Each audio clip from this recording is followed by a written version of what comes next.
Waxaan halkan idinkula wadaagayaa taariikhda dadka reer Falastiin ee la gumeysto iyo sida ay Yuhuudda ku timid dhulkaasi. Qarnigii 19aad ee ina dhaafay ayay Sahyuuniyaddu noqotay urur siyaasadeed xooggan oo ka jira wadamada Yurub.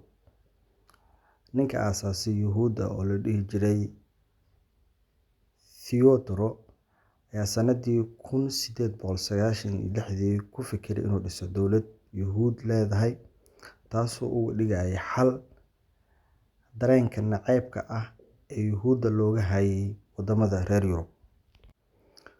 Sanadii 1917 dowladdii boqortooyada Ingiriiska waxa ay soo saartay, taasoo markii dambe qabsatay dhulka Falastiin kadib markii ay burburtay dowladdii Cuthmaaniyiinta.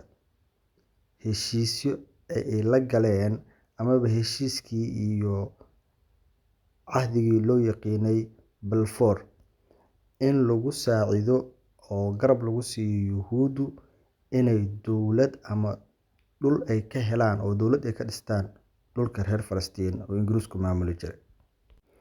Laakiin dadkii Yuhuudda ee dowladdaas loo dhisayay waxay Ingiriisku la galeen heshiis ah inaysan taabanin oo aysan ku xadgudbin dadyoga kaleeto aan Yuhuudi ahayn ee halkaasi ku nool ee Falastiiniyiinta iyo qowmiyadaha kale leh. Markaas wixii ka dambeeyayna waxaa bilowday kumanaan muhaajiriin ah oo Yuhuuddu ay leeyihiin inay kasoo guuraan wadamada Yurub una soo guuraan dhulka reer Falastiin. Waayo waxay dhibaatooyin fara badan kala kulmayeen oo xadgudubyo ah wadamada Yurub oo aad looga necbaa waagaas Yuhuudda. Haba ugu sii daraanaadaan Yurubta bari. Laakiin markii ay Yuhuudda bilowday inay halkaas u soo guuraan, waxaa bilowday isku dhacyo xooggan oo dhex maraya dadka reer Falastiin iyo Yuhuuddii halkaasi soo degaysay, taasoo ay ka dhasheen dhaawacyo fara badan iyo boqolaal dhimasho ah oo isugu jiray labada dhinacba. Dhinaca kalena, Yuhuuddii u soo guuraysa dhulka reer Falastiin waxay adeegsanayeen siyaasad ah in ay dadka taagta daran ee dhaqaale ahaan hooseeya ka iibsadaan dhul beereedka, iyagoo halkaasi ka dhiganaya deegaamo dadka kalena ka rarayay oo uu Yuhuudda kaliya ku beerayay halkaas.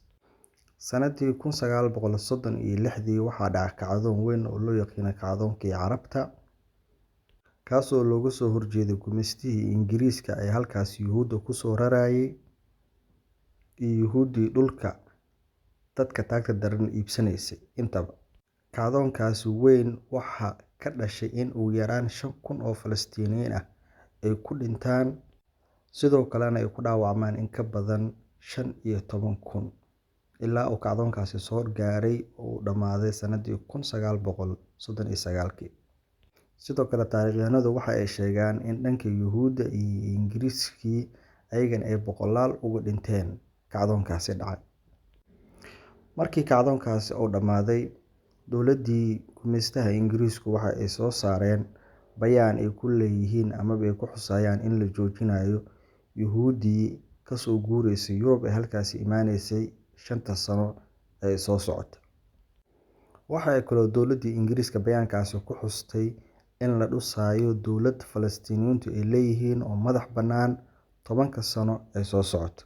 Waxaa kaloo sidoo kale bayaankaasi lagu xusay in dowladdaasi ay wadaag ku noqdaan oo ay talada isla wada yeeshaan dadka Yuhuudda ah iyo reer Falastiin. Laakiin arrintaasi amaba bayaankaasi ay dowladda Ingiriisku soo saartay waxba kama tirin xaaladii jirtay, waxaana xigay isku dhacyo fara badan oo ka dambeeyay oo dhex maraya dadka Yuhuudda ah iyo xataa Yuhuuddii iyo ciidamadii Ingiriiska naftirkooda. Sanadihii xigay waxaa dowladda Ingiriiska u caddaanayay inaysan arrintan wax xal u heli doonin oo ay xaaladdu ku adag tahay. Maxaa yeelay waxyaabaha fashilka keenay waxaa kow ka ahaa in dowladda Ingiriiska ay ku fashilmatay in ay joojiso Yuhuuddii kasoo guuraysay reer Yurub ee ay bayaanka ku xuseen in la joojin doono 5 sano ee soo socota. Halkaas ayaan ku joojinaynaa qaybteena koowaad ee taariikhda sooyaalka dadka reer Falastiin iyo Yuhuuddu. waxaana insha allahu tacaala inoo balana qeybta xigta. Asalaamu calaykum waraxmatullaahi wabarakaatu.